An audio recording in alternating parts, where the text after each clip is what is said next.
अच्छा last sessions के अंदर हमने अपने नेक्स्ट जेएस के प्रोजेक्ट की हमने एक इंस्टॉलेशन करी थी, जिसके अंदर हमारे पास यहाँ पर एक एसआरसी का हमारे पास एक फ़ोल्डर था, और इसके अलावा एसआरसी के फ़ोल्डर के अंदर मैंने आपको इसका पूरा ओवरव्यू, मैंने पूरा आपको इसका स्ट्रक्चर मैंने समझाया था कि किस तरीके से ये प्रोजेक्ट का स्ट्रक्चर किस तरीके से होता है। मैं थोड़ा सा आपको रिवाइज़ करवा देता हूँ मैं इसका, फिर हम इसके बाद हम आगे चलेंगे। मैं आपको बताऊँगा कि ये किस तरीके से जो सिंगल पेज एप्लीकेशंस होती हैं उनका मेन पर्पस क्या होता है और किस तरीके से आप अपने प्रोजेक्ट को स्ट्रक्चर करते हैं। ठीक है, तो ये बहुत इंपॉर्टेंट आप लोगों के लिए होगा, और इसके अंदर कोई आप लोगों को क्वेश्चन हो, कोई कन्फ्यूजन हो तो नोट करते रहिएगा अपने पास। सेशन के आखिर में इंशाल्लाह मैं आप लोगों के प्रॉपर तरीके से क्वेश्चंस मैं लूँगा। ओके, अच्छा, इसके अंदर जो भी हम प्रोजेक्ट हम इंस्टॉल करते हैं, तो प्रोजेक्ट इंस्टॉलेशन करने के लिए मैंने आप लोगों को लिंक बताया था, वो मैं लिंक आपको व्हाट्सएप के ऊपर भेज दूँगा, तो उस लिंक को यूज़ करते हुए आप अपने प्रोजेक्ट को इंस्टॉल कर सकते हैं नेक्स्ट जेएस के। ठीक है, अगर आप यहाँ पर नेक्स्ट जेएस के डॉक्यूमेंटेशन के ऊपर भी अगर आप जाएंगे तो यहाँ पर भी आपको नेक्स्ट जेएस का इंस्टॉलेशन करने का लिंक आपको यहाँ पे मिल जाएगा। ठीक है, तो इस लिंक को भी यूज़ करते हुए आप इसकी इंस्टॉलेशन कर सकते हैं। ठीक है, यहाँ पर आपका प्रॉपर्ली पूरा यहाँ पे गाइड किया हुआ होता है आपको। तो आपको सिंपल क्या करना है, आपको टर्मिनल ओपन करना है। टर्मिनल आपका क्या होता है कि जो आपका वीएस कोड होता है, वीएस कोड के अंदर आप कंट्रोल जे, या अगर आप मैक यूज़ कर रहे हैं तो आप कमांड जे प्रेस करेंगे, अगर आप विंडोज़ यूज़ कर रहे हैं तो आप कंट्रोल जे प्रेस करेंगे जे। तो आप यहाँ पर देखेंगे कि टर्मिनल का आपके पास यहाँ पर एक विंडो आपके पास यहाँ पर ओपन हो जाएगी। ठीक है, तो बाय डिफ़ॉल्ट जो टर्मिनल की विंडो आपके पास होती है वो कुछ इस तरीके की होती है। ओके, इसके अंदर आप अपनी इन कमांड्स को आप रन करेंगे, एज इट इज़ आप कॉपी करके आप रन कर दीजिएगा यहाँ पे। अगर आपके पास नोड जेएस इंस्टॉल नहीं है आपके पीसी के ऊपर, तो आप नोड जेएस की वेबसाइट के ऊपर जाके आप नोड जेएस की इंस्टॉलेशन आप अपने पास कर लें सबसे पहले। ठीक है, जब आप नोड जेएस की इंस्टॉलेशन आप अपने पास कर लेंगे तो आप फिर ये कमांड आप रन कर सकते हैं। अगर फिर भी आप ये रन नहीं कर सकें ये कमांड, तो जस्ट मेक श्योर कि आप अपने जो आपका ब्राउज़र, जो आपका एडिटर है, इसको आप रीस्टार्ट कर दें। फिर भी अगर नहीं कर सकें तो एक दफ़ा अपने सिस्टम को भी रीस्टार्ट करके चेक कर सकते हैं, अगर नहीं हुआ इन केस। तो इसका एक्चुअली पर्पस क्या होता है रीस्टार्ट करने का, कि जो आपका टर्मिनल होता है, टर्मिनल को रीस्टार्ट करना ज़रूरी होता है। जो भी आप कोई नया टर्मिनल या फिर कोई आप नोड जेएस आप इंस्टॉल करते हैं, ठीक है, तो टर्मिनल को रीस्टार्ट करना ज़रूरी होता है। टर्मिनल अगर आप कोई एक्सटर्नल टर्मिनल अगर आप यूज़ कर रहे हैं तो आप टर्मिनल को रीस्टार्ट कर दें तो उससे भी मसला हल हो जाएगा आपका। अगर आप एक्सटर्नल टर्मिनल यूज़ नहीं कर रहे, अगर आप वीएस कोड के विद इन वीएस कोड अगर आप टर्मिनल यूज़ कर रहे हैं, तो उसमें आपको वीएस कोड आपको रीस्टार्ट करना पड़ेगा। ठीक है, ओके, एनीवेज, तो यहाँ से आप अपनी इंस्टॉलेशन आप कर सकते हैं नेक्स्ट जेएस की। तो जब आप नेक्स्ट जेएस की इंस्टॉलेशन आप कर लेंगे तो नेक्स्ट जेएस आपको इस तरह का एक प्रोजेक्ट आपको यहाँ पर नेक्स्ट जेएस दे देगा। ओके, अच्छा, अब इसके अंदर यहाँ पर आपके पास नोड मॉड्यूल्स का फोल्डर होता है। इसके अलावा आपके पास यहाँ पर पैकेज.जेसन होता है। पैकेज.जेसन ये मैंने आपको लास्ट सेशंस के अंदर बताया था, आप पुराने सेशन देख लीजिएगा तो आपको समझ में आ जाएगा कि पैकेज.जेसन वगैरह का क्या कॉन्सेप्ट होता है। ठीक है, अच्छा, एसआरसी का फोल्डर आपका वो होता है जिसके अंदर आपकी जो भी आपके प्रोजेक्ट की जो फाइल्स हैं वो आप यहाँ पर एसआरसी के फोल्डर के अंदर आप रखते हैं। ठीक है, अच्छा, नेक्स्ट जेएस का आपका एक जो राउटिंग होती है, राउटिंग इसको एक्चुअली क्या होती है कि फॉर एग्जांपल अगर आप यहाँ पर ilmes.com के ऊपर अगर आप जाते हैं और ilmes.com के ऊपर जाने के बाद आप यहाँ पर किसी अलग पेज के ऊपर आप जाते हैं, फॉर एग्जांपल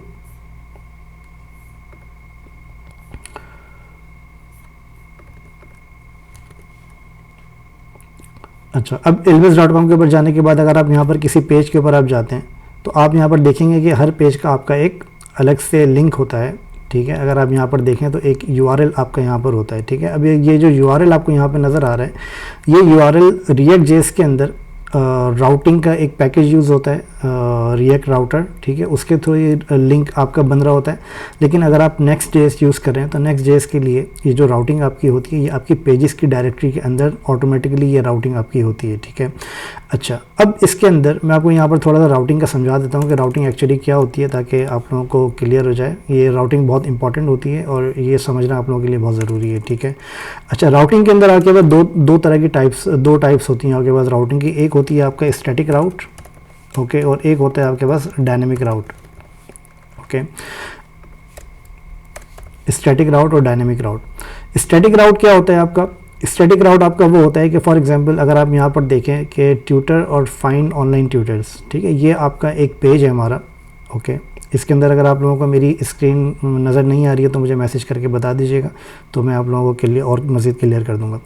अच्छा, इसके अंदर आपके पास क्या होता है, राउटिंग आपके पास जो होती है उसके अंदर आपका एक ये लिंक होता है, ठीक है। इस लिंक के अंदर एक तो आपका ये जो आपका डोमेन है, ये जो आपका लिंक है, इस लिंक को अगर हम ब्रेक डाउन करें तो इस लिंक को अगर हम ब्रेक डाउन करें तो यहाँ पर ये जो आपका पार्ट होता है, फर्स्ट पार्ट जो आपका लिंक का होता है, ये पार्ट आपका होता है जो कि आपका मेन बेस यूआरएल आपका होता है, जिसको आप बेस यूआरएल हम कहते हैं, ठीक है। ये आपका मेन बेस यूआरएल होता है। बेस यूआरएल का मतलब क्या है कि ये आपकी वेबसाइट का ये लिंक है। अब इसके बाद जो आपके ये जो पेजेस है, जो आपकी राउटिंग है, ये राउटिंग आपकी डिफरेंट होती है। इसके अंदर अगर आप यहाँ पर देखें तो आपका एक राउट है ट्यूटर, फिर ट्यूटर के अंदर आपका एक इसका पेज है फाइंड ऑनलाइन ट्यूटर्स, ठीक है। तो इस राउट के ज़रिए इस राउट के ज़रिए आपके नेक्स्ट जेएस के की एप्लीकेशन को पता चलता है कि आपको कौन सा पेज दिखाना है, ओके।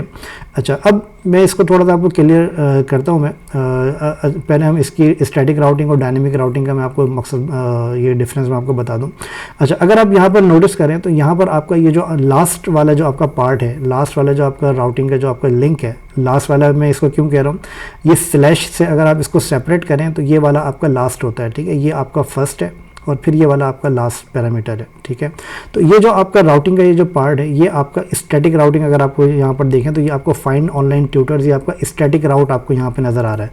अगर मैं इसकी फॉर एग्जांपल यहाँ पर अगर मैं कोई इसकी स्पेलिंग मिस्टेक कर दूँ, तो स्पेलिंग मिस्टेक मैं कर दूँ तो यहाँ पर आपको नज़र आएगा 404 page could not be found, ठीक है।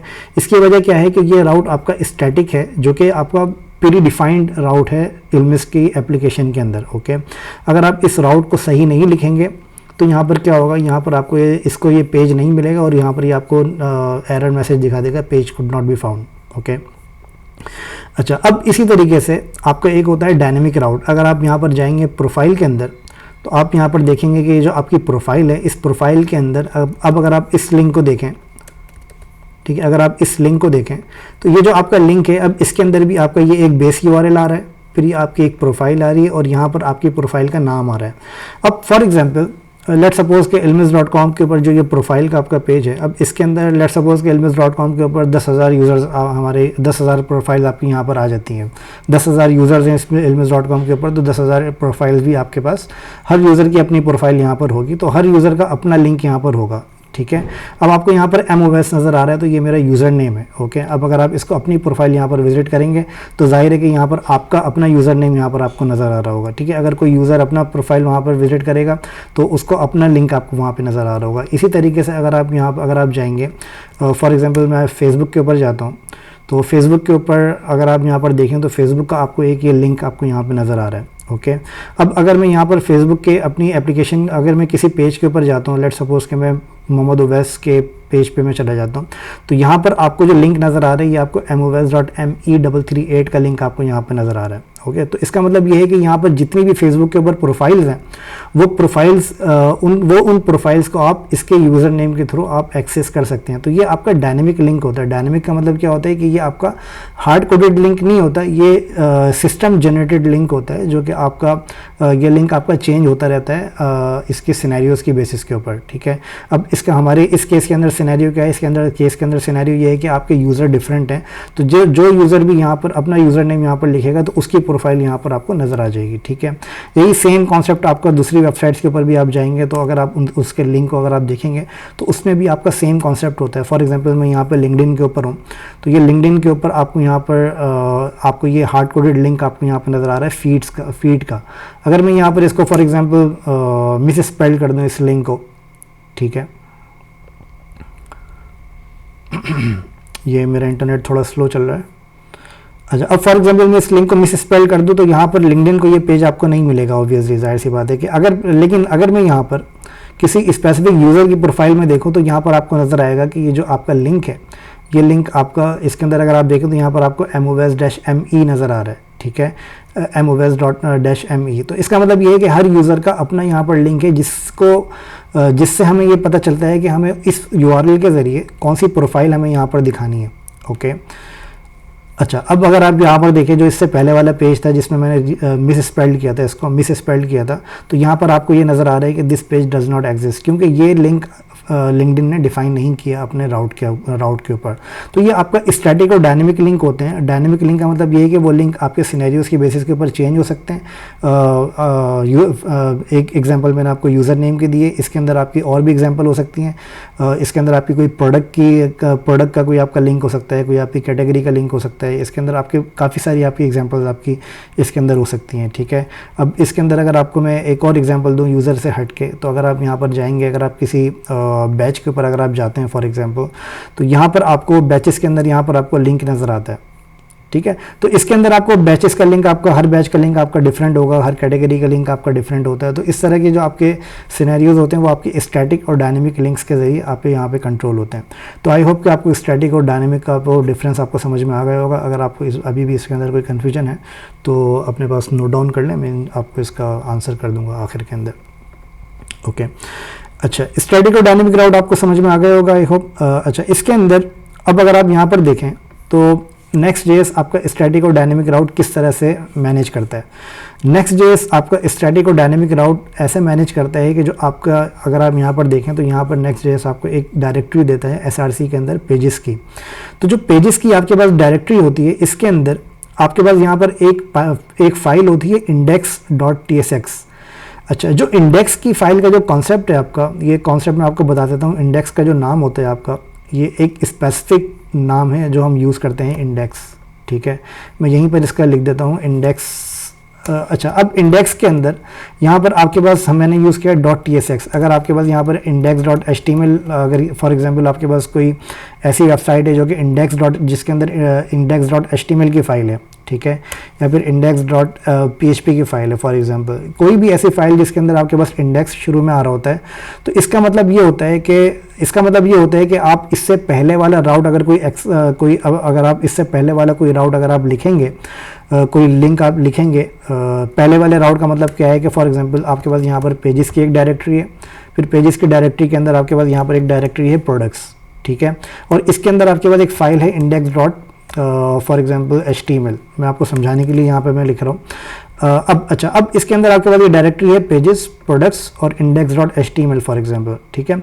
अगर आप अपने ब्राउज़र के अंदर जो लिंक आ रहा है आपका, ये जो लिंक आपका ब्राउज़र के अंदर आता है, इसके अंदर अगर आप यहाँ पर index.html नहीं भी लिखें और आप सिर्फ इसके अंदर ये लिखें, आप सिर्फ इसके अंदर प्रोडक्ट्स तक अगर आप इसका लिंक आप लिखें, तो ये ऑटोमेटिकली आपका जो आपकी जो मेन रूट की फाइल है वो आपकी index.html को बाय डिफ़ॉल्ट पिक कर लेता है। ओके, तो जो इंडेक्स के नाम से जो फाइल आपकी होती है वो बाय डिफ़ॉल्ट आपके इस क्लोजेस्ट जो आपका रूट होता है उसको पिक करके उसका कंपोनेंट यहाँ पर वो यहाँ पर आपको दिखा देता है, ठीक है। अगर आप यहाँ पर फॉर एग्जांपल कोई स्पेसिफिक अगर आप लिख देंगे, लेट सपोज कि मैं यहाँ पर लिख देता हूँ प्रोडक्ट्स के अंदर मैं यहाँ पर लिख देता हूँ man blue shirt for example .html, तो अब ये यहाँ पर क्या करेगा, अब यहाँ पर इसको स्पेसिफिक आपने यहाँ पर डिफाइन कर दिया, तो अब वो इसको नहीं पिक करेगा, अब वो इस स्पेसिफिक को यहाँ पर पिक करेगा। ओके, तो ये इंडेक्स का जो कॉन्सेप्ट होता है वो आपको ये होता है कि जो आपका मेन जो पेरेंट जो इसका पेरेंट है, इस पेरेंट को अगर आप यहाँ पर डिफाइन नहीं करेंगे कोई स्पेसिफिक, तो वो ऑटोमेटिकली इंडेक्स की फाइल को पिक करेगा। अगर वो इंडेक्स की फाइल भी उसको नहीं मिलेगी तो फिर वो क्या करेगा, फिर आपको वो 404 दिखा देगा, फिर वो आपको कोई उसका लिंक आपको नहीं मिलेगा। ओके, अगर आपने इंडेक्स की फाइल अगर आपने नहीं बनाई हुई है, अगर आपने इंडेक्स की फाइल बनाई हुई है और अगर आप लिंक को अपना सिर्फ इतना लिखते हैं, तो फिर वो बाय डिफ़ॉल्ट आपका इंडेक्स की फाइल को पिक करके आपको वहाँ पर जो आपका पेज जो रेंडर करेगा वो इंडेक्स की फाइल को आपको रेंडर करेगा। ओके, तो इस वजह से अगर आप यहाँ पर देखें तो मैंने यहाँ पर क्या किया है, हमने यहाँ पर जो हमारे पास जो Next.js का प्रोजेक्ट है, इसके अंदर हमने यहाँ पर इस प्रोजेक्ट को हमने रन किया। ओके, इस प्रोजेक्ट को हमने रन किया, ये प्रोजेक्ट हमारा रन हो रहा है इस URL के ऊपर https localhost 3000, ठीक है। अच्छा, अब ये जो आपको यहाँ पर पेज नज़र आ रहा है, इसके अंदर मैं कुछ लिख देता हूँ ताकि आपको ये चीज़ क्लियर हो जाए। अभी यहाँ पर हमने कुछ लिखा हुआ नहीं है, मैं यहाँ पर लिख देता हूँ मेन पेज, या इसको मैं कर देता हूँ मेन पेज इंडेक्स। ओके, तो अब आपको यहाँ पर एक हेडिंग नज़र आ रही है मेन पेज इंडेक्स, लेकिन अगर आप यहाँ पर देखें तो यहाँ पर मैंने URL के अंदर कहीं पे भी इंडेक्स नहीं लिखा हुआ।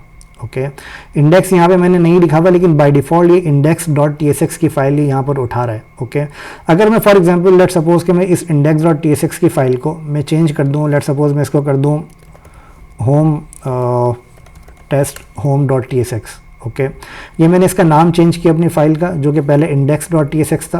तो अब आपको यहाँ पे नज़र आ रहा है कि यहाँ पर आपको 404 दिखा रहा है, क्योंकि अब इसको कोई भी मेन रूट की फाइल आपको नहीं मिल रही है। ओके, लेकिन अब मैं यहाँ पर अगर लिखूँगा टेस्ट, जो मैंने इसका नाम दिया है टेस्ट डैश होम, अगर मैं टेस्ट डैश होम लिखता हूँ तो अब मुझे ये यहाँ पर मेन पेज की फ़ाइल यहाँ पर दिखा रहा है, जो कि मेरी इंडेक्स की फ़ाइल है। तो आई होप कि आपको ये इंडेक्स का कॉन्सेप्ट समझ में आ गया होगा। अगर इसके अंदर भी कोई क्वेश्चन है तो प्लीज़ आप अभी पूछ सकते हैं, क्योंकि ये अभी हमारा ऑनगोइंग चीज़ है। तो इसके अंदर अगर आप में से किसी को कोई क्वेश्चन है तो प्लीज़ पूछ लें।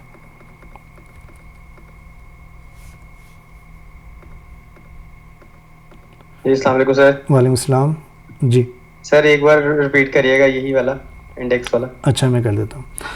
अच्छा, इंडेक्स का जो मेन कॉन्सेप्ट है ना, वो ये है कि जब आप कोई भी ऐसा पेज जिसको आप स्पेसिफिक आप डिफ़ाइन नहीं करते, ओके, तो उसका जो पेरेंट जो आपका लिंक होता है, ठीक है, उसका जो पेरेंट लिंक होता है, तो उस पेरेंट लिंक के अंदर अगर आप इंडेक्स डिफाइन नहीं करते तो वो ऑटोमेटिकली इंडेक्स की फाइल को पिक करके आपको ब्राउज़र के अंदर रेंडर करता है। अगर आप कोई स्पेसिफिक डिफाइन कर देते हैं, लेट सपोज कि मैंने यहाँ पर आपको एक एग्जांपल दी कि फॉर एग्जांपल मैं यहाँ पर इतना लिंक अगर लिखता हूँ यूआरएल के अंदर, तो वो ऑटोमेटिकली index.html की फ़ाइल को पिक करके वो वहाँ पर मुझे रेंडर कर देगा मेरे ब्राउज़र के अंदर। ओके, अगर मैं डिफ़ाइन कर देता हूँ, फॉर एग्जांपल मैंने यहाँ पर डिफ़ाइन किया man dash below dash shirt dot HTML। Okay, तो अगर मैं डिफ़ाइन करूँगा तो वो ब्राउज़र आपका कंफ्यूज नहीं होगा, उसको पता है कि उसको जो है डायरेक्टली ये फाइल आपको दिखा देनी है। लेकिन अगर आप यहाँ पर कुछ भी डिफ़ाइन नहीं करते तो वो बाय डिफ़ॉल्ट आपकी इंडेक्स की फ़ाइल को वो फाइंड करेगा। अगर इंडेक्स की फ़ाइल मिलती है तो वो ऑटोमेटिकली इंडेक्स की फ़ाइल का कंटेंट वहाँ पर आपको ब्राउज़र के अंदर रेंडर कर देगा। अगर इंडेक्स की फ़ाइल नहीं मिलती उसको, तो फिर वो आपको 404 दिखा देगा कि पेज नॉट फाउंड, जैसे अभी मैंने आपको अभी करके दिखाया था। ओके, तो सिंपल कॉन्सेप्ट इंडेक्स का ये होता है कि अगर आप कोई मेन जो रूट का लिंक है आपका, अगर वो आप डिफ़ाइन करना चाह रहे हैं, अगर मेन रूट की फ़ाइल अगर आप रेंडर करना चाह रहे हैं, तो वो आप इंडेक्स की फ़ाइल के थ्रू आप रेंडर कर सकते हैं। जैसे कि अगर फॉर एग्जांपल मैं यहाँ पर ilms.com में यहाँ पर विज़िट करता हूँ, तो ब्राउज़र को कैसे पता चलेगा कि यहाँ पर उसको कौन सा पेज यहाँ पर दिखाना है, क्योंकि आपके जैसे मैं अगर फॉर एग्जांपल आपने यहाँ पे लिख दिया कि /about.html, तो आपको यहाँ पर ऑब्वियसली ब्राउज़र को पता चल जाएगा कि यहाँ पे अबाउट का पेज आपको आपकी एप्लीकेशन को पता चल जाएगा कि अबाउट का पेज यहाँ पर दिखाना है। लेकिन अगर आप यहाँ पर डिफ़ाइन नहीं करेंगे, फॉर एग्जांपल मैंने यहाँ पे अबाउट डिफ़ाइन किया, तो ये क्लियर है कि यहाँ अबाउट दिखाना है, अबाउट का पेज यहाँ पे दिखाना है। अगर यहाँ पे मैं डिफ़ाइन नहीं करूँगा तो आपके ब्राउज़र को कैसे पता चलेगा कि यहाँ पर कौन से पेज को रेंडर करना है। फॉर एग्जांपल मैंने यहाँ पर सिर्फ ilms.com लिखा, आगे मैंने कुछ भी डिफ़ाइन नहीं किया, लेकिन फिर भी आपको ये कोई ना कोई पेज तो ये आपको दिखा रहा है, ठीक है ना। तो वो ये कौन सा पेज होता है? ये पेज आपका वो होता है जो आप इंडेक्स के नाम से आप रखते हैं, जो कि आपका डिफ़ॉल्ट राउट आपका होता है। क्लियर है? Yes sir, clear, thank you. No problem ji. और किसी का कोई क्वेश्चन?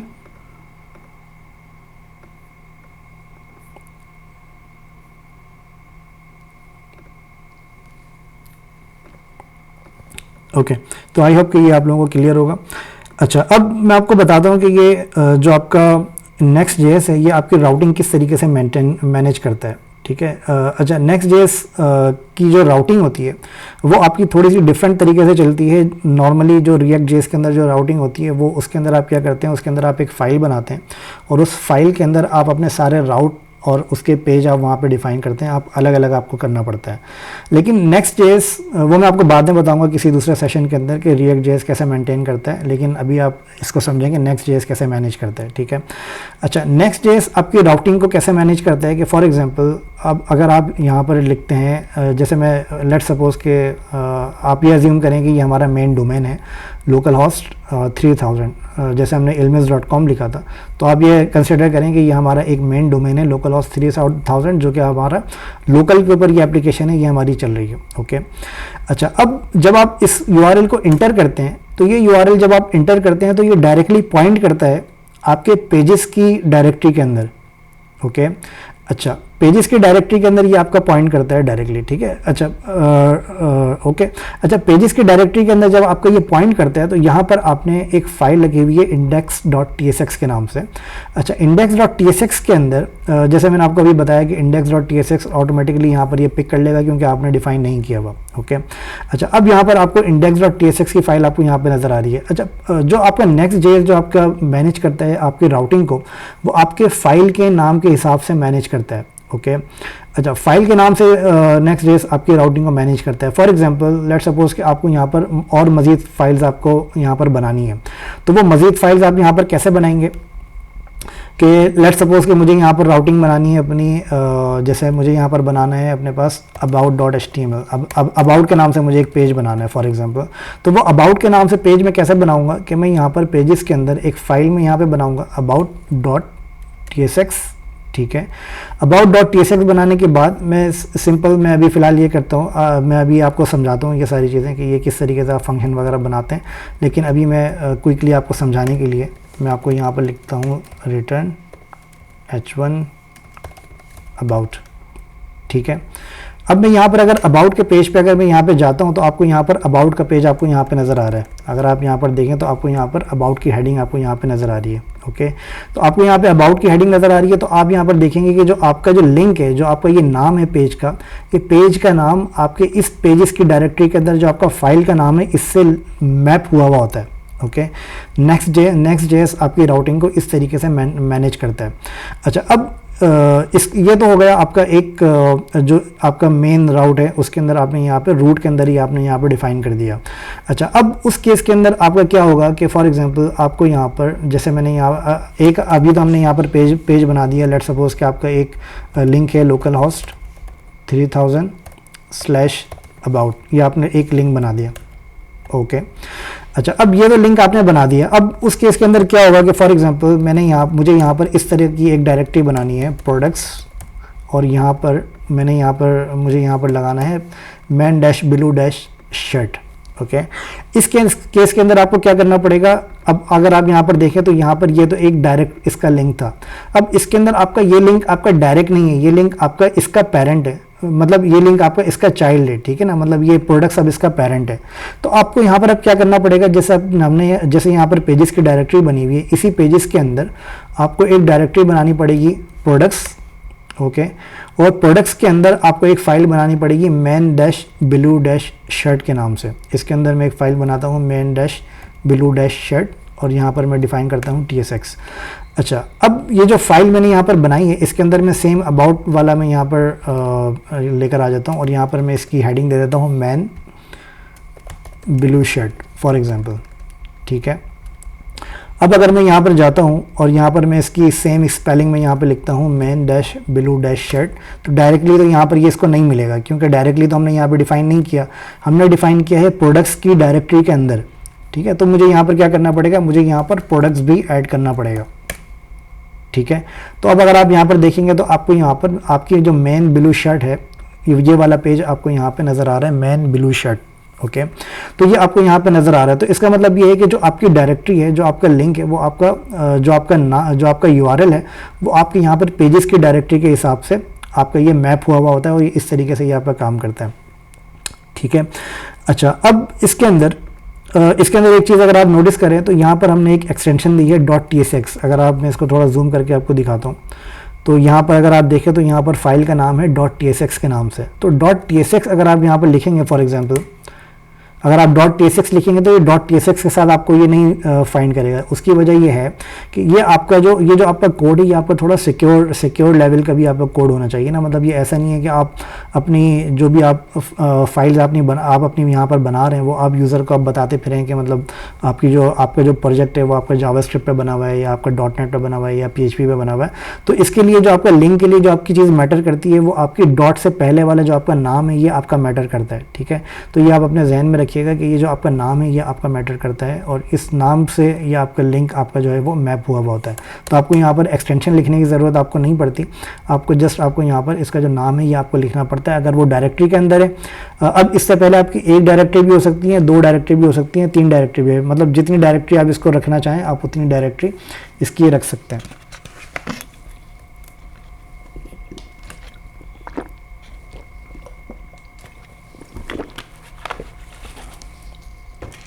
ओके,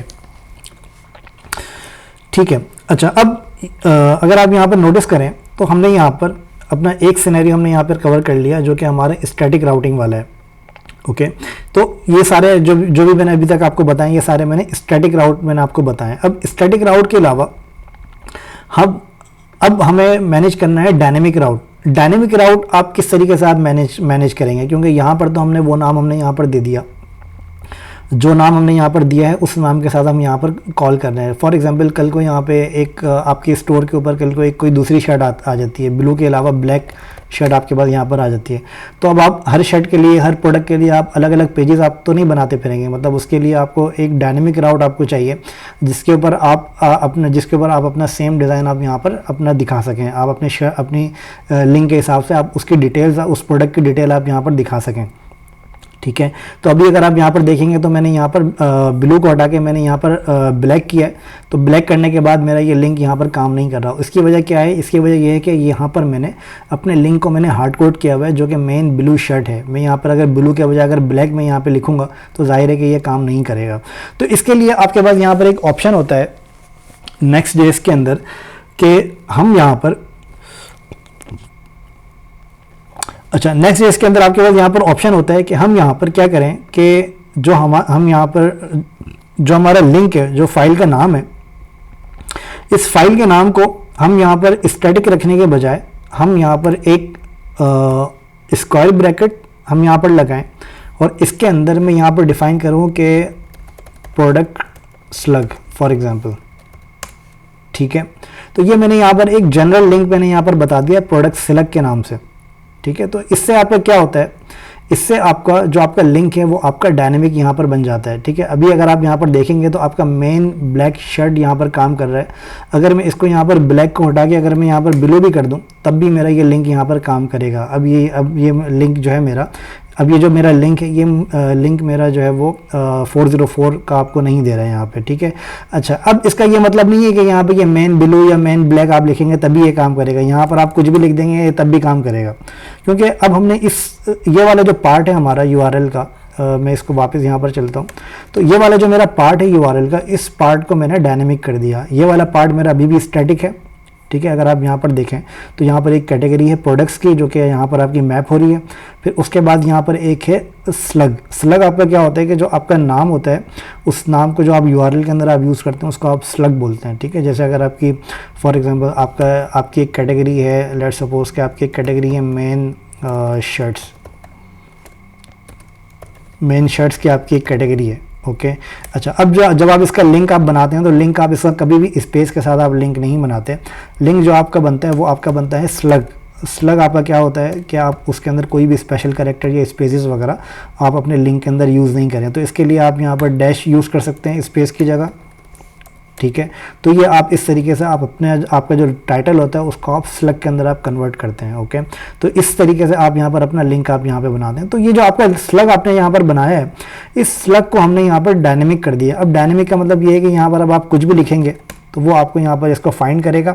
और लेकिन अगर आप यहाँ पर प्रोडक्ट्स को अगर आप चेंज कर देते हैं फॉर एग्जांपल, तो अब आपका ये लिंक काम नहीं करेगा, क्योंकि प्रोडक्ट्स आपका अभी भी स्टैटिक है। प्रोडक्ट आपका डायनेमिक नहीं हुआ, प्रोडक्ट्स आपका अभी भी स्टैटिक है। जो पार्ट आपका डायनेमिक हुआ है वो पार्ट आपका है ये वाला, जो आपका थर्ड पार्ट है आपके यूआरएल का, वो पार्ट हमने डायनेमिक किया है। इसके अंदर आप कुछ भी लिखेंगे तो ये आपको यहाँ पर काम करेगा प्रॉपर तरीके से। आप यहाँ पर मेन ब्लू शर्ट आप यहाँ पर आप, अच्छा, अब यहाँ पर ब्लू आ रहा है तो ये सारी चीज़ें हम बाद में देखेंगे कि आप यहाँ पर किस तरीके से आप इसको कैसे यहाँ पर गेट करते हैं।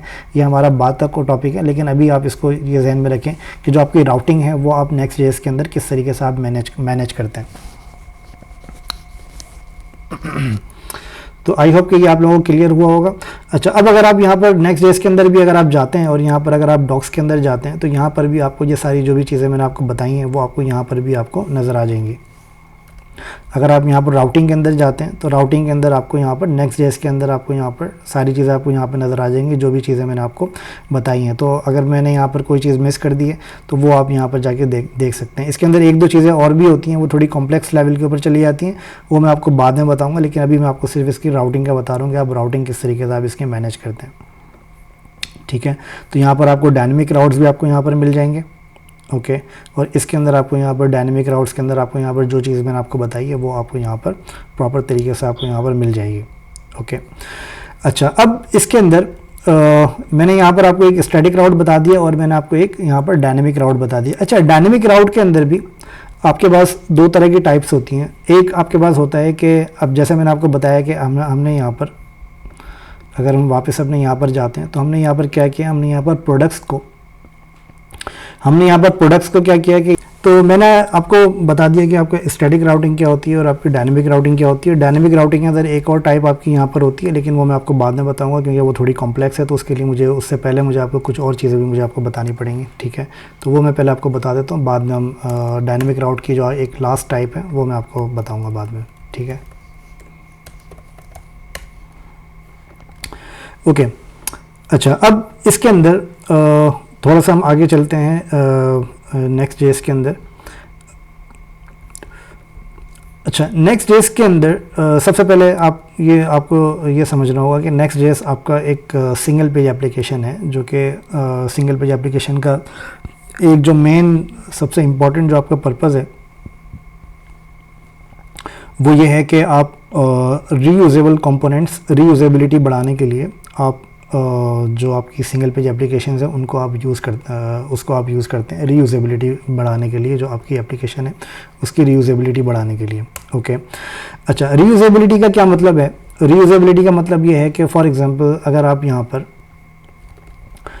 यहाँ पर फेसबुक के अंदर अगर आप जाएं या फिर आप ilmes.com के ऊपर अगर आप जाएं, ठीक है, तो यहाँ पर आपको कुछ चीज़ें आपको यहाँ पर नज़र आएंगी ऐसी जो कि आपको मल्टीपल पेजेस के अंदर वो बार बार यूज़ हो रही हैं, ठीक है। अच्छा, अब किस तरह की वो चीज़ें हैं मैं आपको बता देता हूँ कि फॉर एग्जांपल अगर आप फेसबुक के ऊपर जाएंगे तो फेसबुक के अंदर आपको यहाँ पर ये रील्स आपको यहाँ पे नज़र आ रही हैं। ओके। इसके अलावा ये स्टोरीज़ आपको यहाँ पे नज़र आ रही हैं। इन स्टोरीज़ के अलावा अगर आप यहाँ पर देखें तो आपको यहाँ पर ये मेन्यू आपको यहाँ पर नज़र आ रहा है, ठीक है। अब अगर आप थोड़ा नीचे जाएंगे तो आपको यहाँ पर ilmes.com को आपको यहाँ पर एक पोस्ट आपको यहाँ पर नज़र आ रही है, लेकिन ये पोस्ट आपको और भी काफ़ी सारे पेजेस हैं जिनके ऊपर आपको ये पोस्ट नज़र आएगी। फॉर एग्जांपल कि आप किसी एक स्पेसिफिक पेज के ऊपर अगर आप चले जाते हैं तो यहाँ पर मैंने यहाँ पर 3 पेजेस मैंने यहाँ पर ओपन किए हैं। एक मेरे पास यहाँ पर मेन पेज है फेसबुक का, एक मेरे पास यहाँ पर एक जो प्रोफाइल का पेज होता है वो है, और इसके अलावा एक पेज है जो कि मेरे पास जो आपका बिज़नेस पेज है, ये आपका पेज है। तो ये 3 अलग अलग मैंने डिफरेंट टाइप्स मैंने यहाँ पर ओपन करी हैं आपको समझाने के लिए। ओके। अच्छा, अब इसके अंदर अगर आप यहाँ पर देखें तो यहाँ पर आपको ये जो पोस्ट आपको यहाँ पर नज़र आ रही है, इस पोस्ट का जो आपको यूआई इसकी जो नज़र आ रही है, जो आपको इसका डिज़ाइन नज़र आ रहा है, ये अगर आप सिर्फ इस पोस्ट के इस कार्ड की अगर आप बात करें तो ये कार्ड आपका, ये जो आपका एक पोस्ट आपको जो नज़र आ रही है, ये इस पोस्ट का डिज़ाइन आपका ये सेम है इस पोस्ट के डिज़ाइन से। ओके। और अगर इस पोस्ट के डिज़ाइन को अगर आप यहाँ पर देखें तो इस पोस्ट का भी डिज़ाइन भी आपका सेम है। तो मतलब ये 3 डिफरेंट आपके ये पेजेस हैं। ओके। एक आपका मेन फेसबुक का जो मेन होम पेज है वो है, और एक आपका यहाँ पर एक प्रोफाइल पेज है, आपकी कोई स्पेसिफिक इंडिविजुअल प्रोफाइल आपका पेज है, और इसके अलावा एक पेज है आपका यहाँ पर जो कि आप बिजनेस प्रोफाइल आपका जो पेज है। ओके। अच्छा, अब इसी तरीके से अगर आप ilmes.com के ऊपर जाएंगे तो यहाँ पर आपको ये बॉक्स आपको यहाँ पे नज़र आ रहा है, ठीक है। ये बॉक्स आपका यहाँ पर आपको एक कनेक्शन बॉक्स आपको यहाँ पर नज़र आ रहा है जिसको यूज़ करते हुए आप अपने कनेक्शन बना सकते हैं। ओके। अच्छा, अब ये कनेक्शन बॉक्स आपको यहाँ पर कुछ और भी जगह हैं जहाँ पर आपको ये कनेक्शन बॉक्स आपको यहाँ पे नज़र आएगा। ये जो कनेक्शन आप यहाँ पर बना सकते हैं अपने मल्टीपल लोगों से, आप अपनी कम्युनिटी जो आप बना सकते हैं, वो आपको यहाँ पर और भी काफ़ी सारी जगह हैं जहाँ पे आपको ये बॉक्स आपको यहाँ पे नज़र आएगा। जैसे कि फॉर एग्जांपल अगर आप किसी इवेंट के ऊपर जाते हैं, आप अपनी प्रोफाइल के ऊपर जाते हैं, लेट्स सपोज कि मैं अपनी प्रोफाइल के ऊपर जाता हूँ, ठीक है। तो इस प्रोफाइल के अंदर जब आप यहाँ पर जाते हैं तो यहाँ पर भी आपको ये बॉक्स आपको यहाँ पे नज़र आ रहा है। ओके। और यहाँ पर भी आपको ये बॉक्स आपको यहाँ पे नज़र आ रहा है। मतलब ये जो आपका जो इसकी यूआई है, ये यूआई तकरीबन इसकी सेम है, जस्ट इसके अंदर डिफरेंस क्या है? डिफरेंस ये है कि ये आपका लाइटर वर्जन है और ये आपका डार्कर वर्जन है, ठीक है। बस ये डिफरेंस है, लेकिन अगर आप इसका पैटर्न अगर आप देखें तो वो पैटर्न आपका सेम है। तो मतलब इस तरह की जो आपकी रीयूजेबिलिटी होती है, ये इस तरह की रीयूजेबिलिटी बढ़ाने के लिए, आपकी स्केलेबिलिटी बढ़ाने के लिए आप सिंगल पेज एप्लीकेशंस के फ्रेमवर्क्स को आप यूज़ करते हैं, जैसे कि रिएक्ट जेएस है, या फिर आपका नेक्स्ट जेएस है, या फिर आपका कोई दूसरे फ्रेमवर्क्स हैं, एंगुलर है, या फिर व्यू जेएस है। तो ये रीयूजेबिलिटी इसका मेन पर्पस होता है। रीयूजेबल आपका कोड जो है वो रीयूजेबल हो, आपको एक एक कोड बार बार आपको अपनी लॉजिक्स नहीं लिखनी पड़े। तो ये रीयूजेबिलिटी बढ़ाने के लिए आप सिंगल पेज एप्लीकेशंस को यूज़ करते हैं। ओके, अच्छा, अब इसके अंदर रीयूजेबिलिटी कैसे बनती है, मतलब ये कॉन्सेप्ट तो आपको समझ में आ गया कि रीयूजेबिलिटी बढ़ाने के लिए यूज़ करते हैं, लेकिन रीयूजेबिलिटी कैसे बनती है, कैसे बढ़ती है रीयूजेबिलिटी यहाँ पे कोड की? वो इस तरीके से बढ़ती है कि ये जो आपका एक टर्म होती है जिसको हम इसके अंदर यूज़ करते हैं, उसको हम कहते हैं कंपोनेंट। ठीक है, अच्छा, कंपोनेंट आपका क्या होता है? जैसे कि मैंने अभी आपको यहाँ पर एक टर्म मैंने यूज़ करी थी कार्ड की, तो इसको आप समझें, इसको आप कंसिडर करें कि ये आपका एक कंपोनेंट है। ठीक है, इस कंपोनेंट को आप एक कंपोनेंट आप बनाते हैं और उस एक कंपोनेंट को आप मल्टीपल प्लेसेस के ऊपर आप यूज़ कर रहे होते हैं। ठीक है, उनको आप मल्टीपल प्लेसेस के ऊपर आप यूज़ कर रहे होते हैं। यूज़ करने के लिए आपके पास दो तरह की चीज़ें आपको रिक्वायर्ड होती हैं। एक होता है आपका एक्सपोर्ट और एक होता है आपका इंपोर्ट। ठीक है, ये दो बहुत इंपॉर्टेंट चीज़ें हैं, इनको आप जहन में रखिएगा। ठीक है, एक्सपोर्ट इंपोर्ट का कॉन्सेप्ट बिल्कुल सिमिलर है। अब फॉर एग्जांपल के लेट सपोज के आप पाकिस्तान में रहते हैं या फिर आप किसी दूसरे कंट्री में अगर आप रहते हैं, तो वहाँ पर आपको एक शर्ट का आपको डिज़ाइन चाहिए। तो वो शर्ट का डिज़ाइन अगर आपके उस कंट्री में अवेलेबल है तो वो आप उसी कंट्री से आप उसको इंपोर्ट कर लेते हैं, उसी कंट्री से आप उसको बाय कर लेते हैं, तो उसमें आपको इंपोर्ट करने की ज़रूरत नहीं पड़ती। लेकिन अगर वो कोई ऐसी चीज़ है जो आपको बाहर अवेलेबल है और आपके कंट्री में अवेलेबल नहीं है, या फिर जहाँ पे आप रहते हैं वहाँ पे अवेलेबल नहीं है, तो फिर आप क्या करते हैं, आप उसको एक्सपोर्ट करते हैं। आप वहाँ से उसको एक्सपोर्ट करते हैं, तो फिर आप यहाँ पर उसको इंपोर्ट करते हैं, मतलब आप अपने कंट्री के अंदर उसको इंपोर्ट करते हैं और दूसरे कंट्री से उसको एक्सपोर्ट करते हैं। ठीक है, तो यही सेम कॉन्सेप्ट आपका क्या है, आपका सिंगल पेज एप्लीकेशन के अंदर भी सेम कॉन्सेप्ट आपका यूज़ होता है कि जो आपका मेन पेज है, फॉर एग्जाम्पल आपका एक मेन पेज है होम पेज। ओके, आपके पास इस तरह के 3 पेजेस हैं। मैं यहाँ पर आपको थोड़ा लिख के मैं आपको समझा देता हूँ ताकि आपको थोड़ा सा मेमोराइज हो जाए। लेट सपोज कि आपके पास यहाँ पर 3 पेजेस हैं, एक है होम और एक पेज है आपका फ्रेंड्स। ठीक है, और एक पेज है आपका प्रोफाइल्स। ओके, तो ये 3 आपके पास पेजेस हैं आपकी एप्लीकेशन के अंदर, और इसके अंदर आपने यहाँ पर एक कंपोनेंट यूज़ किया है जिसको आप कहते हैं ऐड फ्रेंड। फॉर एग्जांपल एक आपने बॉक्स बनाया और उसके अंदर आपने एक बटन दे दिया ऐड फ्रेंड का। अब ऐड फ्रेंड का बटन आपने यहाँ पर भी दे दिया और ऐड फ्रेंड का बटन आपने यहाँ पे भी दिया और ऐड फ्रेंड का बटन आपने यहाँ पर भी दिया, होम के अंदर भी दिया, प्रोफाइल में भी दिया और फ्रेंड्स के पेज पर भी आपने दिया। ओके, अच्छा, अब यहाँ पर आप इन तीनों जगह पे आप किस तरीके से आप कॉल करेंगे? इन तीनों जगह पे कॉल करने के लिए आपको क्या करना पड़ेगा, आपको एक स्टैंड अलोन एक कंपोनेंट आपको बनाना पड़ेगा। ठीक है, अब यहाँ पर आपने एक डायरेक्टरी बना दी कंपोनेंट की। ओके, इस कंपोनेंट की डायरेक्टरी के अंदर आपने एक कंपोनेंट बना दिया add friend, let suppose component. मैं आपको समझाने के लिए मैं नाम ऐड कर रहा हूँ, बाद में मैं आपको इसकी प्रॉपर बताऊंगा कि किस तरीके से आप यूज़ करते हैं आप इसको। ठीक है, अच्छा, अब आपने यहाँ पर क्या किया, आपने एक अलग डायरेक्टरी बनाई और उस डायरेक्टरी का नाम आपने दे दिया कंपोनेंट्स, और इस कंपोनेंट की डायरेक्टरी के अंदर आपने एक फाइल बना दी add friend component for example. ठीक है, या फिर ऐड फ्रेंड कंपोनेंट की जगह मैं यहाँ पे बटन कर देता हूँ ऐड फ्रेंड बटन। अच्छा, अब ये जो ऐड फ्रेंड का जो आपका बटन है, इस बटन को आपको कॉल करना है होम के अंदर भी, प्रोफाइल्स के अंदर भी और फ्रेंड्स के अंदर भी। तो जो मैंने आपको इंपोर्ट और एक्सपोर्ट की मैंने आपको एग्जांपल दी है, तो इसके लिए आपको क्या करना पड़ेगा, जो आपने यहाँ पे कंपोनेंट बनाया है यहाँ से आपको इसको एक्सपोर्ट करना पड़ेगा। ओके, और इन सब जगह पे आपको इंपोर्ट करना पड़ेगा। ओके, और यहाँ पे जो आपने कोड लिखा है इसका, इस कोड को आप हटा के आप यहाँ पर क्या करेंगे, इस कोड को आप हटा के आप यहाँ पर कंपोनेंट को आप कॉल करेंगे। ओके, क्योंकि अब जो कोड आपने इन तीनों फाइल्स के अंदर जो आपने लिखा था, ये कोड आपका मूव हो जाएगा इस कंपोनेंट की फाइल के अंदर। ओके, तो ये सिंपल आपका कॉन्सेप्ट होता है कंपोनेंट का, जिसको आप एक जगह से आप एक्सपोर्ट करते हैं और दूसरी जगह पे जहाँ पर भी आपको कॉल करना होता है वो कंपोनेंट, वहाँ पर आप उसको इंपोर्ट करके आप यूज़ करते हैं। ठीक है, अच्छा, अब इसके अंदर एक चीज़ और ध्यान में रखनी होती है कि एक्सपोर्ट आपका एक दफ़ा रिक्वायर्ड होता है, इंपोर्ट आप एक्सपोर्ट आपका एक दफ़ा रिक्वायर्ड होता है। ठीक है, और इंपोर्ट का मतलब ये है कि अगर आप एक पेज के ऊपर मल्टीपल टाइम्स उसको यूज़ कर रहे हैं तो आप एक दफ़ा इंपोर्ट करेंगे। ठीक है, मतलब मल्टीपल टाइम्स आपको इंपोर्ट नहीं करना पड़ेगा, इंपोर्ट आप एक दफ़ा करेंगे। इंपोर्ट करने के बाद आप उसको यूज़ कर सकते हैं मल्टीपल प्लेसेस के ऊपर, एक दफ़ा इंपोर्ट करने के बाद एक पेज के ऊपर। अगर आप डिफरेंट पेजेस पे यूज़ कर रहे हैं तो डिफरेंट पेजेस के अंदर फिर आपको अलग अलग उसको इंपोर्ट करना पड़ेगा डिफरेंट पेजेस के ऊपर।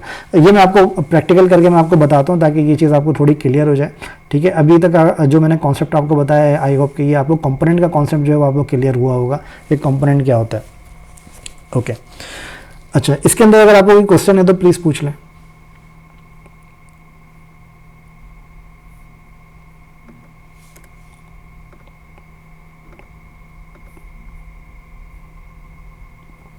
ओके, अच्छा, अब इसके अंदर मैं आपको थोड़ा आगे लेके चलता हूँ कि यहाँ पर मैंने क्या किया। यहाँ पर मैं अपनी जो प्रोडक्ट्स का जो मैंने यहाँ पर पेज बनाया था, इसको मैं यहाँ से ऐसे ही रहने देता हूँ मैं यहाँ पर फॉर नाउ, ठीक है। मैं यहाँ पर क्या करता हूँ कि कोई भी इसमें कोई भी फाइल जो आपकी बनती है, एक बात और ध्यान में रखें कि नेक्स्ट.जेएस के अंदर कोई भी आप फाइल बनाते हैं तो वो फाइल इटसेल्फ आपका एक कंपोनेंट होता है, ठीक है। बगैर कंपोनेंट की कोई भी फाइल सिंगल पेज एप्लीकेशंस जो आपके नेक्स्ट.जेएस या रिएक्ट.जेएस के फ्रेमवर्क्स हैं, इनके ऊपर कोई भी फाइल आपकी बगैर कंपोनेंट की नहीं बनती। तो हर फाइल आपका एक कंपोनेंट होता है। और फॉर एग्जांपल अगर आप कोई एक मेन होम पेज भी बना रहे हैं तो वो आपका एक कंपोनेंट है। इसके अंदर आपका पेरेंट और चाइल्ड कंपोनेंट्स आपके हो सकते हैं, लेकिन जो आपका एक मेन फाइल जो आप बनाते हैं उसको आप कंपोनेंट कंसिडर करते हैं, ओके। तो ये आप ध्यान में रखिएगा कि फॉर एग्जांपल मैंने यहाँ पर एक इंडेक्स की फाइल बनाई है तो ये आपका एक कंपोनेंट है। अच्छा, कंपोनेंट बनाने के लिए आपको क्या करना होता है? कंपोनेंट बनाने के लिए आपको यहाँ पर एक्सपोर्ट करना होता है। एक्सपोर्ट आप बाद में करेंगे, सबसे पहले आप बनाते हैं फंक्शन आप कैसे बनाते हैं? जावास्क्रिप्ट के अंदर एक कॉन्सेप्ट होता है फंक्शन का। फंक्शन आप बनाते हैं, मैं थोड़ा बाद में आपको बताता हूँ कि फंक्शन का क्या कॉन्सेप्ट होता है। अभी फ़िलहाल आप फंक्शन का सिंटैक्स आप ध्यान में रखें कि फंक्शन का सिंटैक्स जो है वो आपका क्या होता है, ठीक है। अच्छा, फंक्शंस के जो सिंटैक्स होते हैं जावास्क्रिप्ट के अंदर, वो सिंटैक्स आपके होते हैं कि जब भी आप यहाँ पर इस तरह का कोई भी आप ब्रैकेट देखेंगे तो आप फ़ौरन से आप ये समझ जाएँ कि ये एक फंक्शन है, ठीक है। अच्छा, अब ये जो ब्रैकेट है ये आपको फंक्शन आपके दो तरह के जावास्क्रिप्ट के अंदर हम नॉर्मली यूज़ करते हैं। एक नॉर्मली जो इसका सिंटैक्स होता है वो होता है फंक्शन, और यहाँ पर हम इसका नेम यूज़ करते हैं। फॉर एग्जांपल मैं यहाँ पर, जैसे मेरा ये होम पेज है तो मैं यहाँ पर इसका नाम दे देता हूँ होम, ओके। तो इस तरीके से जब भी आपको यहाँ पर इस तरह का कोई सिंटैक्स आपको नज़र आएगा तो आपके जहन में फ़ौरन ये बात आ जानी चाहिए कि ये एक फ़ंक्शन है, ठीक है। अच्छा, अब यहाँ पर मैंने फंक्शन लिख दिया तो आपको यहाँ पर क्लियर हो रहा है, ओके। लेकिन एक इसके अंदर जावास्क्रिप्ट के अंदर एक फंक्शन की टाइप होती है जिसको हम कहते हैं एरो फंक्शन, ठीक है। एरो फंक्शन आपका क्या होता है? एरो फंक्शन आपका एक वेरिएबल होता है, एक वेरिएबल के ज़रिए बना हुआ एक फंक्शन होता है जिसका यूजेज डिफरेंट नहीं होता, यूजेज सेम ही होता है। जस्ट इसके ES6 और जो आपका पुराने जो जावास्क्रिप्ट के वर्जन हैं उनके अंदर आपके ये दो डिफरेंट टाइप्स है आपके फंक्शंस की, जो कि आपकी रेंडरिंग में इसकी ऑप्टिमाइजेशन करता है। बट ये है कि दोनों तरीके आपके जो है वो ठीक हैं। आप चाहें तो आप इस तरह से फंक्शन आप यूज़ कर लें या फिर आप एरो फंक्शन यूज़ कर लें। एरो फंक्शन कैसे लिखते हैं वो मैं आपको बताता हूँ कि ये जो मैंने यहाँ पर फंक्शन लिखा है, ये फंक्शन मैंने यहाँ पर फंक्शन लिखा है। जावास्क्रिप्ट का एक ट्रेडिशनल तरीका है, उस तरीके से मैंने यहाँ पर फंक्शन लिखा है। अगर आप एरो फंक्शन से अगर आपको फंक्शन लिखना है तो इसके लिए आप यहाँ पर क्या करते हैं, आप यहाँ पर इस तरीके से आप एरो फंक्शन को आप यहाँ पर क्रिएट करते हैं। तो ये दो डिफरेंट तरीके के फंक्शंस होते हैं जावास्क्रिप्ट के अंदर, एक आपका फंक्शन होता है और एक आपका एरो फंक्शन होता है। तो आप दोनों में से कोई भी तरीका आप यूज़ कर सकते हैं, दोनों का कॉन्सेप्ट आपका सिमिलर है, ठीक है। तो इनमें से कोई भी आपको प्रॉब्लम नहीं होगी, मतलब दोनों में से आप कोई भी तरीका आप यूज़ कर सकते हैं फॉर नाउ। बाद में मैं आपको डिटेल में आपके से और मज़ीद कॉन्सेप्ट में मैं आपको क्लियर करूँगा, लेकिन अभी फ़िलहाल आप इतना जहन में रखें कि ये दोनों फंक्शन आपके सेम है और कंपोनेंट बनाने के लिए आप दोनों में से कोई भी फंक्शन आप यूज़ कर सकते हैं, ओके। अच्छा, अब फंक्शन फॉर एग्जाम्पल मैंने यहाँ पर एक फंक्शन बनाया, फंक्शन होम, ठीक है। मैं यहाँ पर इसको रिमूव करके मैं यहाँ पर एरो फंक्शन यूज़ कर लेता हूँ, ओके। अच्छा, अब ये जो फंक्शन मैंने यहाँ पर बनाया है इसके अंदर मैंने कहीं पर भी एक्सपोर्ट मैंने नहीं लिखा, ठीक है। एक्सपोर्ट नहीं लिखा तो इसका क्या मतलब है? इसका मतलब ये है कि ये फंक्शन सिर्फ इस कंपोनेंट के लिए ही, ये जो कंपोनेंट मैंने बनाया है सिर्फ इस कंपोनेंट के लिए ही ये फंक्शन यूज़ हो सकता है, इसके बाहर कहीं भी यूज़ नहीं हो सकता। फॉर एग्जांपल अगर मैं यहाँ पे इस फंक्शन को अबाउट के पेज पे एक्सेस करना चाहूँ तो मैं नहीं कर सकता, ठीक है, क्योंकि मैंने यहाँ पर इस फंक्शन को यहाँ से एक्सपोर्ट नहीं किया, ओके। तो इसको बिल्कुल आप ऐसे ले लें कि अगर एक प्रोडक्ट अगर दूसरे कंट्री से एक्सपोर्ट नहीं हुई है तो आप इंपोर्ट कैसे करेंगे? आप तो एक्सपोर्ट किए बगैर आप उसको इंपोर्ट नहीं कर सकते। तो यही सेम कॉन्सेप्ट आपको यहाँ पर भी है कि अगर आप यहाँ पर इसको आप जब एक्सपोर्ट जब आप नहीं करेंगे तो आप किसी और कंपोनेंट के अंदर आप इसको इंपोर्ट भी नहीं कर सकते, ठीक है। तो एक्सपोर्ट करना यहाँ पे ज़रूरी होता है जब आपको ये जो आपका फंक्शन है, ये फंक्शन आपको मल्टीपल जगहों पे आपको यूज़ करना हो, ठीक है। अगर आपको मल्टीपल जगह पे यूज़ नहीं करना तो फिर आपको एक्सपोर्ट करने की ज़रूरत नहीं है, फिर आप इसको विद इन अ फाइल ही आप इसको कॉन्स्ट आप एरो फंक्शन को ही आप यूज़ कर सकते हैं अगर आपको एक्सपोर्ट नहीं करना। लेकिन बेस्ट प्रैक्टिस इसकी ये होती है कि जो आपका मेन कंपोनेंट होता है, जैसे कि हम अभी एक अपनी मेन फाइल बना रहे हैं, हम कोई रीयूजेबल कंपोनेंट हम नहीं बना रहे हैं, हम अपनी एक मेन फाइल बना रहे हैं जो कि हमारी होम की फाइल है, ओके। तो इसके लिए आप हमेशा एक क्या करते हैं, एक आप डिफ़ॉल्ट एक्सपोर्ट करते हैं,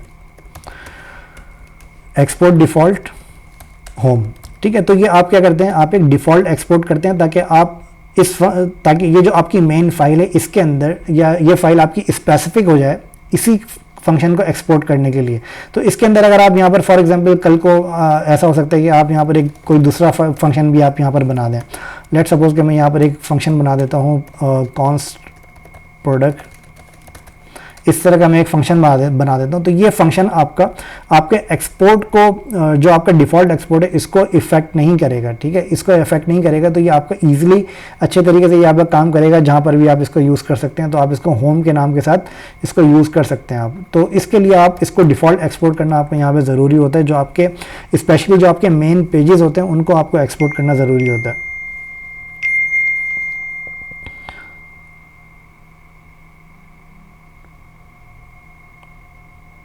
जी सॉरी, मेरा एक मैसेज आया था, एनीवेज।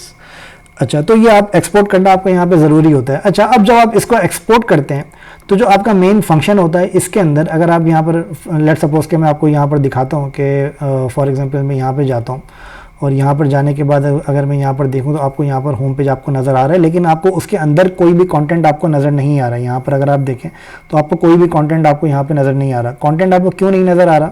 क्योंकि हमने ये फंक्शन तो हमने यहाँ पर बना दिया, लेकिन फंक्शन के अंदर हमने रिटर्न कुछ भी नहीं करवाया। अच्छा, रिटर्न का जो आपका कॉन्सेप्ट होता है, रिटर्न का कॉन्सेप्ट आपका ये होता है कि आप कोई भी फंक्शन आप बनाते हैं तो इस फंक्शन से वो रिटर्न क्या करेगा। रिटर्न मतलब ये है कि अब लेट सपोज कि आपने कोई प्रोडक्ट आपने कहीं से एक्सपोर्ट कर दी, ठीक है, तो कोई प्रोडक्ट आपने कहीं से एक्सपोर्ट कर दी, तो वो आपको क्या कुछ ना कुछ आपको रिटर्न के अंदर मिलता है ना, तो वो रिटर्न आपको यहाँ पे बताना पड़ता है। तो वो रिटर्न आपको क्या बताना है? रिटर्न आपको बताना है कि आपको रिटर्न क्या करना है। रिटर्न आपको यहाँ पर करना है HTML आपको रिटर्न करना है, राइट। तो HTML रिटर्न करने के लिए आप यहाँ पर क्या करेंगे, आप यहाँ पर सिंपल डिव लिखें और यहाँ पर आप अपनी HTML को आप यहाँ से रिटर्न करवा दें। तो जो आपको रिटर्न आपको यहाँ पे करना है वो आप यहाँ पर सिंपल रिटर्न करें, और जो भी आप रिटर्न करेंगे वो आपके ब्राउज़र के अंदर आपको इफेक्ट वहाँ पर आपका करेगा और वहाँ पर आपको प्रॉपर्ली आपको नज़र आ रहा होगा जो भी आप यहाँ से रिटर्न करेंगे। अब यहाँ पर आप कुछ भी आप HTML के अंदर आप कुछ भी लिख सकते हैं। आप चाहें तो पूरा होम पेज आप यहाँ पर बना दें अपनी HTML के अंदर, आप चाहें तो कोई स्पेसिफिक कोई दूसरे कंपोनेंट आप बना के वो आप यहाँ पर एक्सपोर्ट कर दें, ठीक है। तो मतलब आप यहाँ पर कुछ भी आप रिटर्न आप यहाँ पर आप लिख सकते हैं। अच्छा, एक बहुत इंपॉर्टेंट चीज़ है वो आप जहन में रखें कि ये अगर आप यहाँ पर एक चीज़ नोटिस करें तो यहाँ पर जो हमने फाइल का नाम दिया है ये है आपका TSX, ठीक है। तो यहाँ पर आपकी दो तरह की फाइल्स होती हैं। एक फाइल आपकी होती है .jsx, एक फाइल आपकी होती है .tsx, ठीक है। अच्छा, ये दो तरह की फाइल्स आपके पास होती हैं जो कि आपकी टाइप स्क्रिप्ट सपोर्टेड होती हैं, ठीक है। अच्छा, अब अगर आपको टाइप स्क्रिप्ट सपोर्टेड नहीं करना अपनी फाइल को, तो आप यहाँ पर .tsx की जगह आप टाइप स्क्रिप्ट का क्या यूजेज होता है वो मैं आपको बाद में बताऊंगा। अभी आप उसके ऊपर आप मत जाइएगा।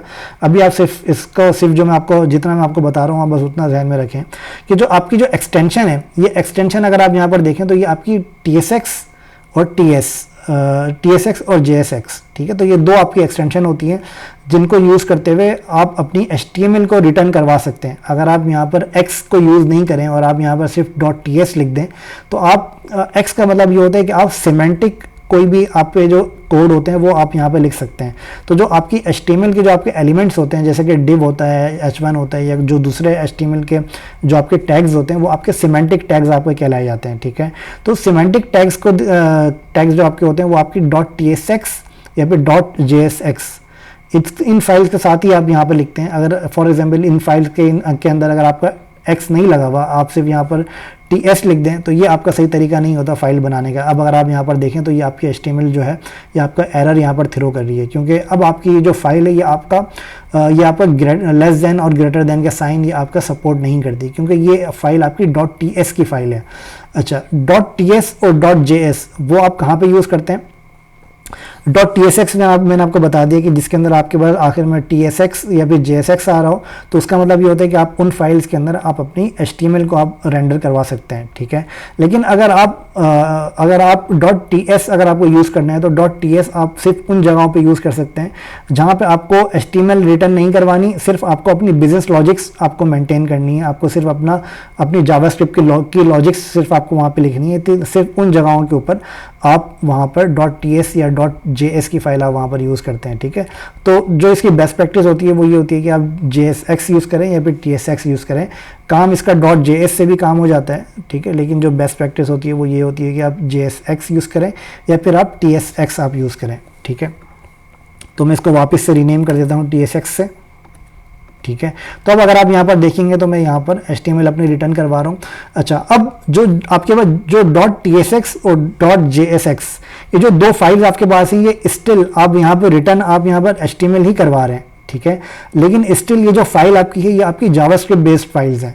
तो इसका मतलब ये है, ये आपका एक बहुत बड़ा आपको एक एडवांटेज है कि आप इसके अंदर आप अपनी जावास्क्रिप्ट के कोड को आप यहाँ पर लिख सकते हैं बगैर कोई स्क्रिप्ट के टैग को डिफाइन किए, ठीक है। तो जो आपके स्क्रिप्ट के जो आपके टैग्स होते हैं, अगर आपको याद हो तो हम HTML जब हम लिखते हैं तो HTML के अंदर हमें कभी कोई जावास्क्रिप्ट अगर हमें लिखनी होती है तो हम स्क्रिप्ट का टैग हम हेड के अंदर ओपन करते हैं और वहाँ पर फिर हम अपनी जावास्क्रिप्ट को वहाँ पर हम लिख रहे होते हैं। लेकिन जब आप इसको .tsx या .jsx के अंदर आप लिखते हैं तो ऑटोमेटिकली आपकी जो पूरी फाइल का जो आपका कोड है वो आपका जावास्क्रिप्ट होती है जो कि आप रिटर्न करवाते हैं HTML, ठीक है। लेकिन अगर आपको यहाँ पर फॉर एग्जांपल मैं यहाँ पे करता हूँ, लेट सपोज के ये जो रिटर्न है इससे पहले मैं यहाँ पे लगाता हूँ console.log और मैं यहाँ पर कुछ भी 1 2 3 करके मैं रिटर्न करवा देता हूँ और यहाँ पे मैं लिख देता हूँ बजाय इसके कि 1 2 3 के this is TSX and JavaScript file, okay. तो ये मैंने यहाँ पर एक console log मैंने यहाँ पे लिखा और अब अगर मैं यहाँ पर देखूँ अपने पेज के ऊपर console log के अंदर तो आपको यहाँ पे नज़र आ रहा है this is the JSX and JavaScript file. अगर आप यहाँ पर देखें तो ये आपको यहाँ पर ये फाइल आपको यहाँ पे नज़र आ रही है, ओके। मैं इसको रिफ़्रेश करता हूँ तो अभी आप यहाँ पर देखें तो ये आपको this is the TSX and JavaScript file आपको यहाँ पे लिखा हुआ नज़र आ रहा है। तो इसका मतलब ये है कि आप यहाँ पर कोई भी जावास्क्रिप्ट का कोड आप यहाँ पर लिख सकते हैं बगैर किसी स्क्रिप्ट के टैग को डिफाइन किए, ओके। अच्छा, अब ये तो मैंने रिटर्न से पहले मैंने लिखा था। अगर मुझे ये चीज़ अपनी HTML के विद इन HTML अगर मुझे लिखनी है तो फॉर एग्जांपल अगर मैं यहाँ पर लिखूँ, अगर मैं यहाँ पर console log अगर मैं अभी तो मैंने रिटर्न से पहले लिखा था, अगर मैं रिटर्न के अंदर में लिखता हूँ तो क्योंकि रिटर्न के अंदर जो मेरा जो रिटर्न के अंदर वाला जो मेरा पार्ट होता है ये मेरा HTML का पार्ट होता है। तो इसके अंदर मैं यहाँ पर अपनी जो फाइल है वो मैं अपनी जो जावास्क्रिप्ट है वो इस तरीके से मैं यहाँ पे नहीं लिख सकता। अगर मैं इस तरह से लिखूँगा तो ये उसको एज ए टेक्स्ट कंसिडर करेगा, एज अ स्क्रिप्ट कंसिडर नहीं करेगा, ओके। तो स्क्रिप्ट कोई भी आप यहाँ पर रिटर्न के अंदर HTML के अंदर कोई भी आप स्क्रिप्ट लिखना चाहें तो उसके लिए आपको यहाँ पर कर्ली ब्रैकेट आपको ओपन और क्लोज करना पड़ता है, जिससे आपके रिटर्न के अंदर जो फंक्शन है इसको पता चलता है कि अब आप यहाँ पर कोई आप जावास्क्रिप्ट अब आप यहाँ पर लिखना चाह रहे हैं, ठीक है। तो अब अगर मैं इसके अंदर यहाँ console.log में यहाँ पे लिखूंगा तो अब अगर आप यहाँ पर देखेंगे तो अब आपको यहाँ पर console log आपको नज़र नहीं आ रहा है, लेकिन आपको यहाँ पर आपको console log नज़र आ रहा है। तो रिटर्न के अंदर आप कर्ली ब्रैकेट के साथ लिख सकते हैं और बगैर रिटर्न के अंदर आप इसको बगैर कर्ली ब्रैकेट के साथ आप console log आप कहीं पर भी या फिर कोई भी जावास्क्रिप्ट का कोड आप कहीं पर भी आप लिख सकते हैं, ओके। तो आज के लिए इतना काफ़ी है या फिर मैं आपको और मज़ीद बताऊं?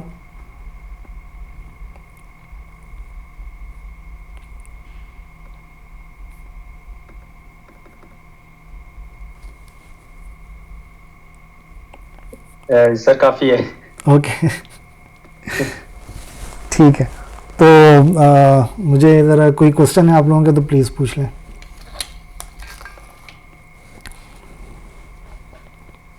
समझ में आ रहा है? ये ज़्यादा कॉम्प्लेक्स तो नहीं लग रहा?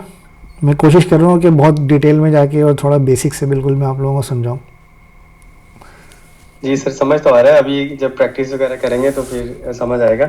चलिए ठीक है। अच्छा सर, ये बताइएगा कि ये जो टर्मिनल हम यूज़ कर रहे हैं तो इसके लिए Node.js जो है वो इंस्टॉल करना लाजमी है? जी हाँ, टर्मिनल नहीं, जो Node.js की जो कमांड होती हैं उनके लिए नोट जेएस यूज़ करना ज़रूरी है।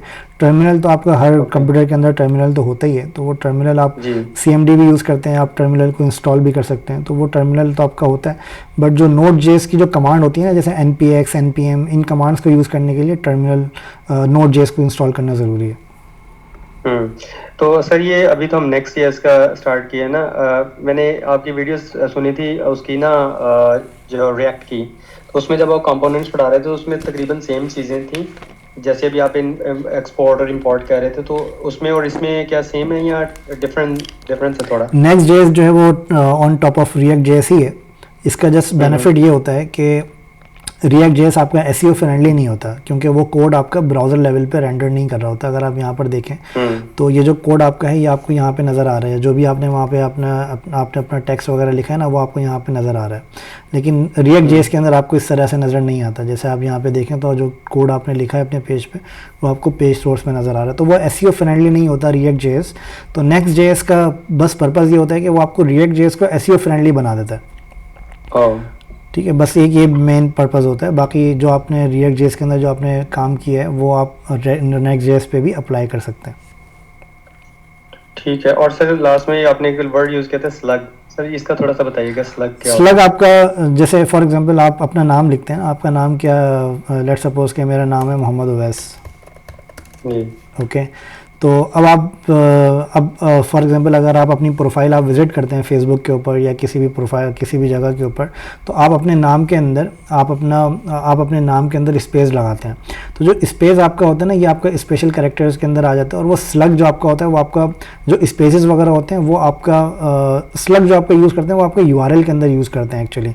तो अगर आपके स्ट्रिंग को अगर आपको URL में कन्वर्ट करना होता है तो उसके लिए बेस्ट प्रैक्टिस ये होती है कि आप स्पेस यूज़ नहीं करें आप उसके अंदर, क्योंकि अगर फॉर एग्जांपल मैं यहाँ पर इसको स्पेस के साथ अगर मैं लिखता हूँ, लेट्स सपोज कि मैंने यहाँ पर फेसबुक किया और फेसबुक के अंदर मैंने स्पेस के साथ मैंने कुछ लिखा, तो आप यहाँ पर देखेंगे कि स्पेस को ये परसेंटेज में कन्वर्ट कर रहा है। ठीक है, इसी तरह से मैं यहाँ पर फेसबुक के अंदर जाता हूँ और मैं प्रोफाइल टाइप के अंदर मैंने यहाँ पर कुछ भी मैंने यहाँ पर लिखा, लेट्स सपोज, तो अब आप यहाँ पर देखेंगे कि तो ये परसेंटेज 20 के अंदर आपके जो स्पेस है उसको ये कन्वर्ट करता है। तो यहाँ पर ये यूनिकोड्स होते हैं, तो इनके अंदर आपका ये क्या होता है कि आपका जो स्लग होता है वो आपकी बेस्ट प्रैक्टिस ये होती है कि आप उसको स्पेस और स्पेशल कैरेक्टर्स को यूज़ नहीं करें, और आप उनको जो आपके स्पेसेस और स्पेशल कैरेक्टर्स हैं उनको आप किसी ना किसी कैरेक्टर से उसको आप ओवरराइड कर दें या रिप्लेस कर दें, तो वो आपका स्लग जो है वो आपका उसकी बेसिस के ऊपर आपका बन जाता है, जो कि आपका URL के अंदर आप उसको यूज़ कर सकते हैं। जी sir, thank you sir. No problem ji. और कोई क्वेश्चन किसी का? अस्सलाम वालेकुम सर। वालेकुम अस्सलाम। सर ये जो नेक्स्ट जेएस है हम ये बैकएंड के लिए इस्तेमाल करेंगे? ये फ्रंट एंड फ्रेमवर्क्स होते हैं जो आपके सिंगल पेज एप्लीकेशन फ्रेमवर्क्स हैं, रिएक्ट जेएस, नेक्स्ट जेएस, ये सारे फ्रंट एंड फ्रेमवर्क्स हैं। ये बैकएंड के लिए भी यूज़ होता है नेक्स्ट जेएस, क्योंकि इसके अंदर अगर आप देखें तो ये API का फोल्डर यहाँ पे एक बना हुआ है जो कि आपका बैकएंड के लिए यूज़ होता है। जो आप आज राउट्स पढ़ा रहे थे वो बैकएंड में आते हैं? राउट्स आपके फ्रंट एंड में भी होते हैं और बैकएंड दोनों में होते हैं। ठीक है, और वैसे ही ज़्यादातर फ्रंट एंड के लिए यूज़ होता है? नहीं, राउट्स असल next JS specifically front end framework है, लेकिन इसमें बैकएंड की भी सपोर्ट है। तो मतलब बैकएंड भी आप यूज़ कर सकते हैं। जैसे कोई आप एक स्मॉल एप्लीकेशन कोई आप बना रहे हैं तो उसके लिए आप चाहें तो इसको बैकएंड के तौर पे भी यूज़ कर सकते हैं। तो उसके लिए आपको 1-2 प्रोजेक्ट की ज़रूरत नहीं पड़ेगी। जैसे अगर आपको बैकएंड भी चाहिए, फ्रंट एंड भी चाहिए सेम प्रोजेक्ट के लिए, तो आप एक ही प्रोजेक्ट के अंदर फ्रंट एंड और बैकएंड दोनों का काम आप कर सकते हैं नेक्स्ट जेएस अगर आप यूज़ कर रहे हैं।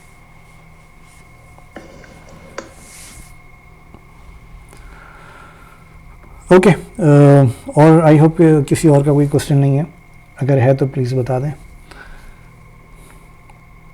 ठीक है, तो फिर आज का सेशन को हम यहाँ पर एंड करते हैं, फिर इंशाल्लाह नेक्स्ट सेशन में कल हमारी मुलाकात होती है। जब तक के लिए अपना ख्याल रखिएगा। Thank you so much join करने के लिए। अल्लाह हाफिज़। अल्लाह हाफिज़।